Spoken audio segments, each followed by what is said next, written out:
If there's one fish in the aquarium hobby that people either seem to love them or hate them, it's the tiger barb.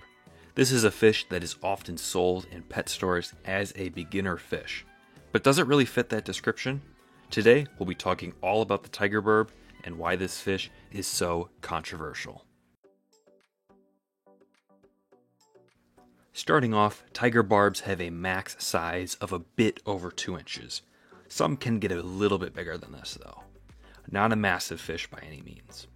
Their colors are often what drive people in the hobby to purchase them, which consist of a golden base color with 4 black stripes. They also usually have a slight bit of orange on the end of their face as well, with black and orange fins too. Overall, their colors are very pretty, offering a relatively unique color scheme amongst other species of aquarium fish. And they also have other color morphs, such as the green tiger barb, which is another plus. Another great thing about these fish is the fact that they are a relatively long-lived species for their size, with their average lifespan being between 5 to 7 years.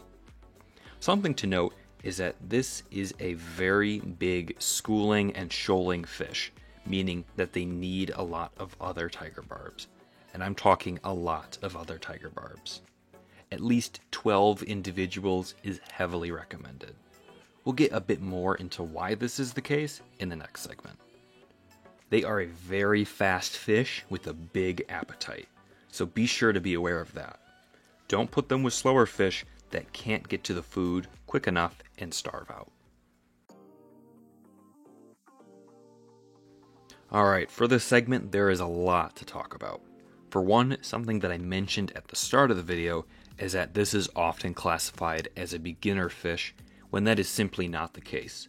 Tiger barbs are a semi-aggressive species, so what often will happen is that a beginner in the hobby will look at tiger barbs thinking that they are pretty, and they'll pick up maybe 5 or 6 for their 30-gallon tank and wake up to a nightmare.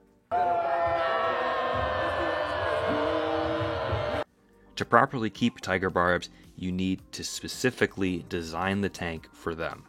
This is not a fish you can just put in any old tank and call it a day. They need a large amount of open space, a lot of other tiger barbs, as well as suitable tank mates, which is all easier said than done. Especially when most likely you're looking at having a huge school of them to keep their aggressive levels down. Something like 24 individuals, which is a lot. See, the more of them you have, the less individually aggressive they become, feeling more safe and secure. Furthermore, if they do become more aggressive, they have more individuals that they can space out that aggression towards. And if this isn't achieved, you will have a rather aggressive fish that is nipping and potentially even killing each other and even other species in the tank. As tiger barbs are a rather assertive fish, being able to go toe-to-toe with larger species, they will bully slower, less assertive and aggressive fish. This all makes keeping other fish with tiger barbs rather challenging, leaving tank mate options minimal. Avoid keeping them with long-finned fish like angels, bettas, guppies, and all of that. They will shred those fins. You're also going to have to put them with more assertive, semi-aggressive species to ensure that they won't get picked on. Fish like rainbow sharks, which I usually don't praise, actually make quite a good pairing with tiger barbs here. Why you bully me? Overall, this fish gets a lot of flack as it is a rather difficult fish compared to many of the easier options to properly set up an aquarium garnered towards them. And if it doesn't go right, it can lead to detrimental results. It's a high risk, high reward type of fish.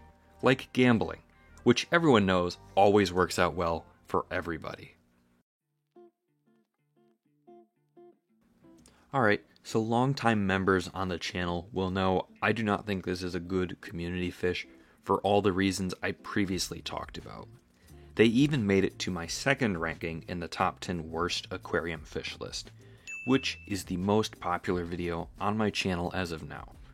And while I still think some of that list is dated, I will defend my position on tiger barbs. I do not think this is a good community fish.